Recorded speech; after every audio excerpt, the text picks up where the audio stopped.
You would have told me, oh, Mercedes, you're going to be holding revivals on TikTok. Mercedes, you're going to be praying for people. Mercedes, people are going to come to you because you're a wise counselor. Mercedes, young women are going to be drawn to you and they're going to call you mother.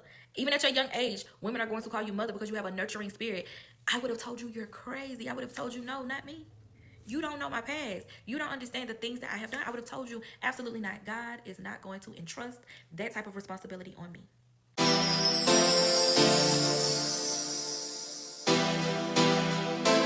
Hey y'all. So if you are new here, welcome to my channel. And if you are already locked in and subscribed, hey my bookie butts. Today is gonna be a little different. It's gonna get real personal. It's going to be really vulnerable. Okay, it is time for me to tell this story. A lot of you guys know that February 5th, 2013, I lost my son. And so today's story is not only just me, because today would have been his 12th birthday, it's not just me sharing his story, but it's also showing how tragedy, loss, and pain can ultimately lead you to your purpose. This passing definitely was the catalyst that brought me to what you see, who you see today, the business, confidence. The person you see today is a direct result from the healing that I got from his loss, right? My hope is that if you've ever faced loss, heartbreak, or moments where you felt like giving up, that this story will encourage you and it will keep you in a space of hope and endurance. So let's talk. In order for you guys to understand what this did to me or how it affected me, you kind of need to know who I was before February 5th, 2013, right? I was just living. I don't think I knew my purpose. And to be quite honest with you, I was just living. I was just doing what I needed to do to get by, to survive, if I can be honest. I was a mom already. You know, I have my oldest son was born in 2010. So, you know, I had that responsibility. But if I can be honest, because my son was the first grandson and the first great-grandson, my village really, if I can be quite honest, again, we're being honest right now, my village really helped me so much with Jeremiah's. So I was still able to go and do and be in the crowds and be outside and all those different things, you guys, because I was young. Never really had a passion for much. When I sit here and I think about my life before Jacob's passing, I think I was just like existing. I don't think I really had purpose. And that's just me being completely honest. Again, I told y'all this is going to be a really vulnerable and a transparent video. I was just existing, going through the normal day-to-day. Again, there's other parts of my story that I'll share at a later date, especially before I had Jeremiah's and things of that nature. But just honing in on who I was before February 2013, I didn't have any purpose that I can think of. Life just felt normal. Life felt like it was just, you know, moving along, until one day it wasn't. And that is when we get into the nitty-gritty and the day that everything changed. Before I can get into the nitty-gritty of February 5th, I have to tell you guys about February 4th. And so on February 4th, I went to one of my weekly doctor's appointments because my pregnancy was a high-risk pregnancy. Around December, January, I found out that there was a 50% chance that Jacob would live. The reason being, for my nurses and doctors who may see this, you will have a better understanding than I, even to this day, have an understanding. But when it comes to the umbilical cord, normally there's 3 streams or something. They were telling me, like, it was supposed to be 3. I only had 1. And so the entire pregnancy I vomited my entire pregnancy. Like, I could not keep anything down. So I was very, very small. I'm going to insert some pictures of me, you know. I'm going to even show the picture of me the day that I went to my appointment. That was the last day I carried him. I knew, but I trusted God. I believe God was going to allow my baby to make it, right? Well, go to the routine appointment, and they kept saying, something's not right, something's not right, we're gonna admit you. So I'm just like, okay. So I wound up calling my mom, my aunt. If I remember correctly, my aunt took me to the doctor. And so I wound up calling my mom, telling her what was going on. Then they admitted me. I can vaguely remember them admitting me around 4 or 5 p.m. So I'm in the hospital. I call my pastor. I call some of the people at the church I was attending at the time. I called my friends. The friends that I called wound up having to call Jacob's father because I was not in communication with him at the time. So they wound up calling him, and they came out there and saw me. And so, like, I was just in the hospital, and my pastor came out and he prayed over me.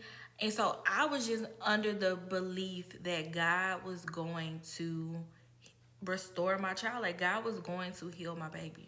It didn't quite end like that. He healed them, but he didn't heal them on this side. That's another thing. I think that when we pray for healing, that we have to understand that sometimes it is God's will that his healing happens not on this side, not on the earth side, right? And so I'll never forget, I really couldn't sleep the entire night. And my mom stayed with me, and she slept in the chair. And y'all, I'm gonna try to tell this as best I can. And around 6 o'clock, like, my contractions just, like, I was in full-blown labor at this point. My contractions were just horrible. So around 7, the doctor came in. It was like, there's no way we can stop this labor. Like, you're finna have this baby. And so I did have him, and was born at 7:44 a.m. February 5th. He never cried. I never got to, see his little chest go up and down. He was gone. And I'll never forget that day because I sat in disbelief. I was numb. But also, I was at a place in my life where I knew my past, and I felt like this was my punishment for the things that I had done in my past, right? I have a friend, I don't know if she's ever gonna watch this video, but her name is Brittany. And I'll never forget what she said to me. When they came to see me, they had put Jacob in the little, the little bed that they put babies in. And so he was just there. He was just laying there. I did get to hold him. My mom held him. My grandma held him. So, people came in. His little lifeless body. He was 1 pound, 4 ounces. But she came in the room, and she didn't tell me this particular day. Like, she didn't tell me on the day. But I think like a couple of days later, she said, girl, she said, I was surprised, when I walked in the room, you were so quiet. I thought I was going to walk in the room with you screaming and hollering.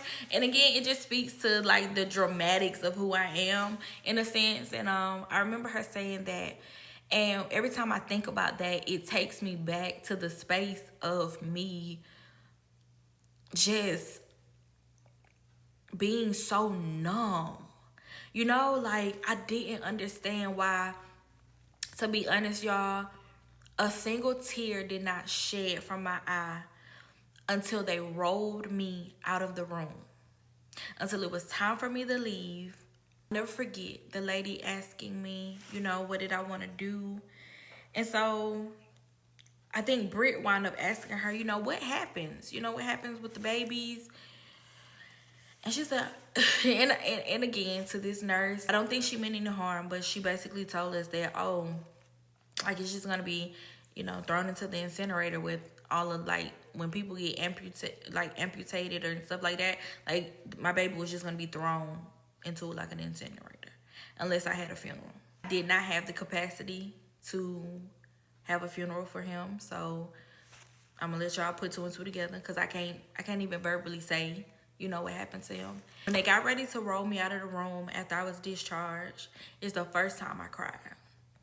Because I went into the hospital with carrying something I expected to bring home with me. You have to understand this was my second pregnancy. So I didn't believe. I had never thought in my mind had never thought about the idea of leaving the hospital and coming home empty-handed. That is what transpired on February 5th. This is my first time telling this part in its full entirety. I haven't really talked about it much, but for the last 2 days, God been impressing upon me. Tell your story. Tell your story. So here I am telling my story. The journey to healing was really, really difficult.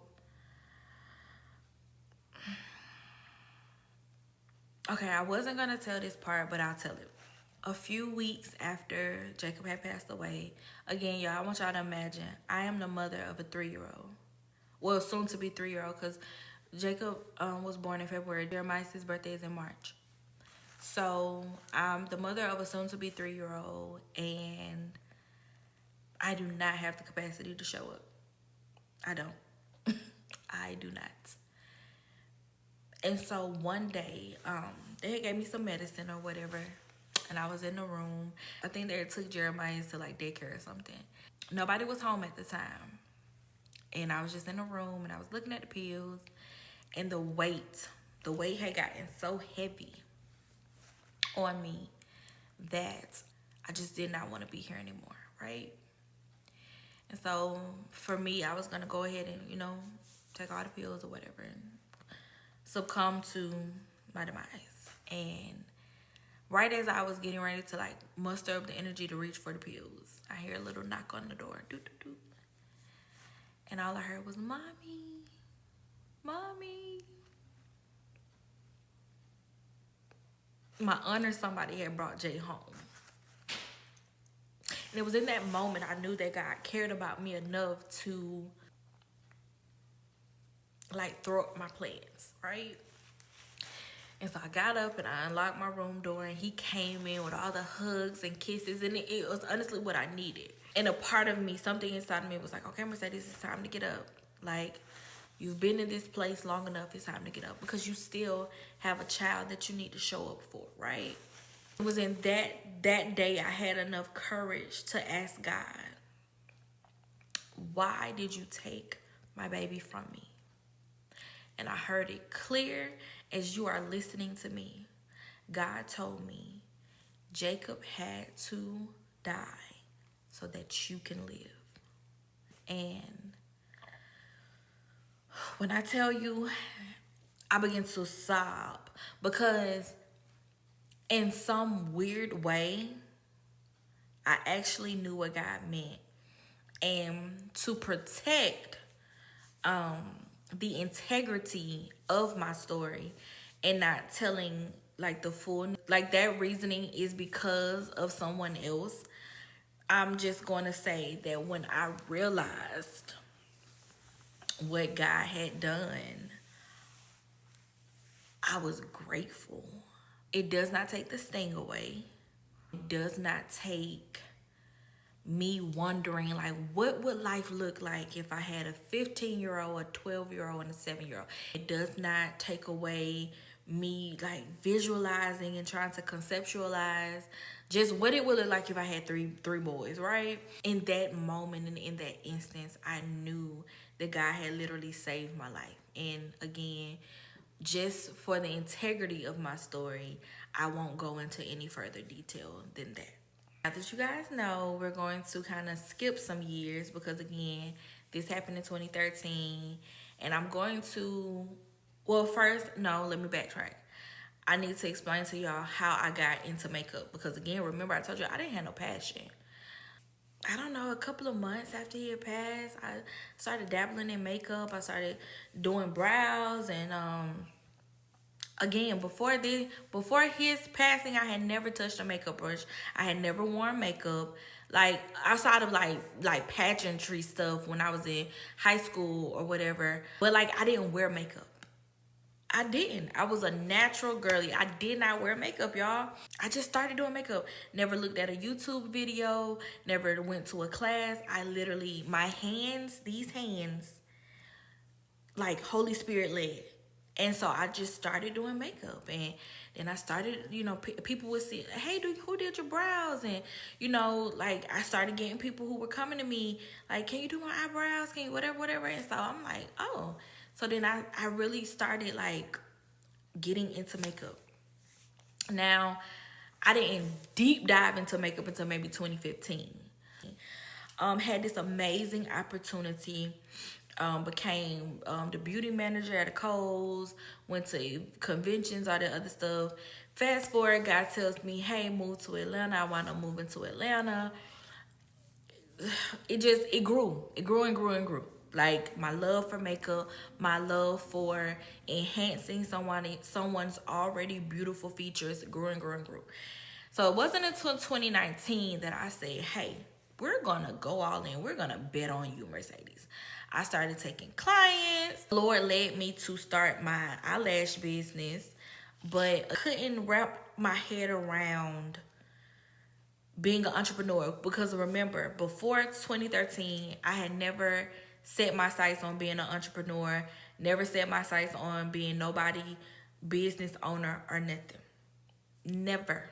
God gave me the lash line. It did not pop until 2021. And so let's fast forward to 2021. I did a live launch February 5th, 2021. That's when I started my business. And at the time, we were selling glitters, hand-mixed glitters, and lashes. So that is how I started my business. I started my business with $150 and 2 products.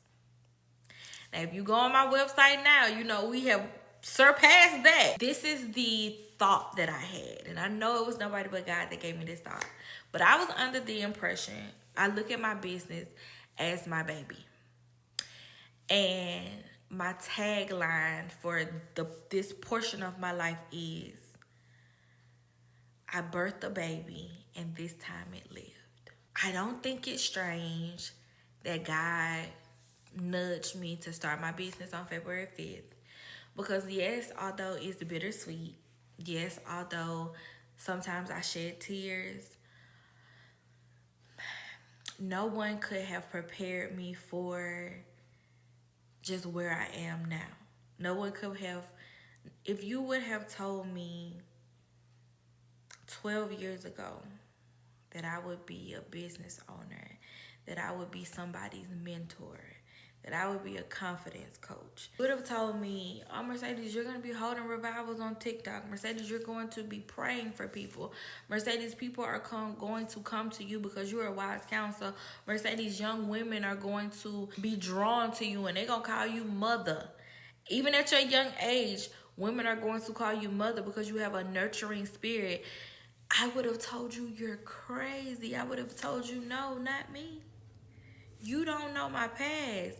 You don't understand the things that I have done. I would have told you, absolutely not. God is not going to entrust that type of responsibility on me.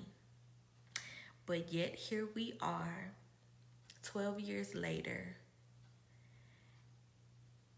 and I am just grateful. I am grateful that I did not give up. I am grateful that I endured. I am grateful that even though Jacob's life was very, very short, it had such an impact on my life that myself and his brothers are reaping the benefits of what God did through his tiny little life. Yeah. Now I done almost made it through this whole video without crying. I will say this, if I've learned anything or if I know anything, is that God, he will truly give you beauty for your ashes. I've come to realize that pain will never be pointless. It will never be pointless. The hurt, the pain, the anguish, the trauma, the disappointment that you've experienced, it doesn't define you. It doesn't stop at that. If you continue to keep going, it will be as if that pain and that trauma and that disappointment was the fire to refine you, for you to come out, you know what I'm saying, being your best self. And so if you're listening to me, and if you've made it this far, and if you are in a dark space, or if you are in a place where you just don't know what's next or how to continue going, don't stop. Don't let the dark space be where you in. Keep going. I can almost guarantee that there is a light at the end of the tunnel. And if you squint your eyes and you look forward and you squint your eyes enough, you'll see a little bitty light.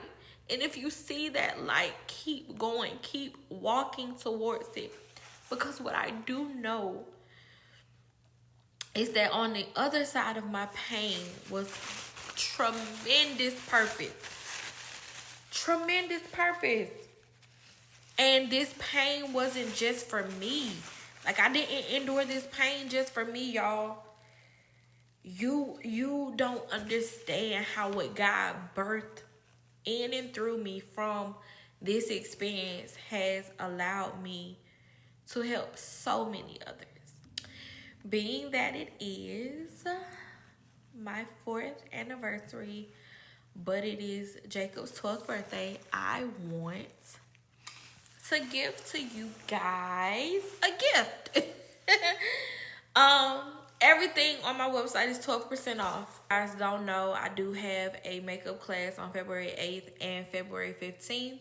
If you purchase one ticket, it's $100. If you purchase two tickets and like you and your bestie come, it's $150. So ultimately you guys are paying $75 a piece. And so lastly, guys, I'm gonna wrap it up here. If this video spoke to you, it would do my heart some good for you to leave a comment if you're struggling to find your purpose. I wasn't trying to do this today. If you're struggling to find your purpose, I want you guys to contact me, and I'm going to put it at the bottom of the screen. But you guys can email me. If you don't want to put it in the comments, you can email me at confidencebuilder1@gmail.com. That's confidencebuildher1@gmail.com. So I would definitely love to help you tap into your purpose. If you don't take anything else from today, I want you to remember that I birthed a baby, and this time it lived. So that's my story, guys. I've let you into my world a little bit more. Please don't forget to like, subscribe, and share this with somebody who you believe may need the message. Even if this message wasn't necessarily for you, I'm going to ask that you would share this with 3 people that you think this message will resonate with. Y'all, this is the beginning of something truly, truly amazing. I know I'm posting this on a Wednesday, but that's only because this is my, anniversary day and his birthday. But starting next week, we will be dropping a video every Friday, 7 p.m. Eastern Standard Time. And so, guys, I want to thank you. I did better than I expected, y'all. I thought I was going to be on here boo-hoo crying, but I was not going to mess up this face, honey, because honey ate down today. But don't forget, you guys, take advantage of the 12% off the entire website. And I will see you guys in the next video. I love you to life.